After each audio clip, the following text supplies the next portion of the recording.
Dimanche 9 décembre, les transports publics genevois ont changé d'horaire. Chaque année, au mois de décembre, les entreprises de transport public suisses changent leurs horaires. Pourquoi ? Pour proposer des horaires plus adéquats à la demande, pour proposer des nouveautés. C'est un changement national. Les TPG profitent chaque année en fait, de ce changement d'horaire pour aussi introduire des nouveautés sur le réseau et répondre de manière encore plus adéquate à la demande des clients. L'ANSI-TV a souhaité connaître les modifications du réseau qui concerneront plus directement les Lancéens. Toutes les lignes urbaines, les lignes 1 à 28, ont leur heure de pointe qui est prolongée jusqu'à 20h.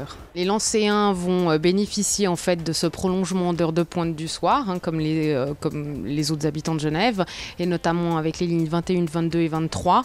Ils vont aussi bénéficier de fréquences accrues sur les lignes de tram 14 et 15. Le bus 19 circulera désormais aussi le dimanche. C'est vrai qu'on constate, c'est un trolleybus, on constate que c'est une ligne qui est très fréquentée, donc les fréquences vont être améliorées et la ligne circule aussi le dimanche à partir du 9.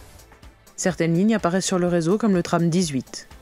On constate en fait que le principe des doubles terminus, c'est-à-dire une ligne qui s'arrête, qui va, prenons la 12 par exemple, qui va de Moelle-Sula à Palette, mais qui fait des arrêts intermédiaires à Chênebourg d'un côté, aux Augustins de l'autre, on se rend compte que c'est pas très clair pour les clients. Des fois ils montent dans le tram ou dans le bus, c'est pas le bon, c'est pas celui qui va à destination à laquelle ils souhaitent aller.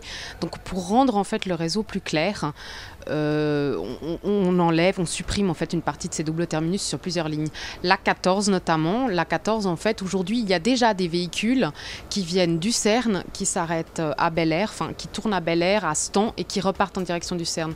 Et pour simplifier la lecture en fait de ce réseau et de ces lignes de tram, ces véhicules qui aujourd'hui font Cerne, Stan, on va appeler ça la ligne 18. Les smartphones sont également concernés par cette vague de transformation. De nouvelles fonctionnalités sont prévues pour l'application iPhone courant décembre et une application Android verra le jour en 2013.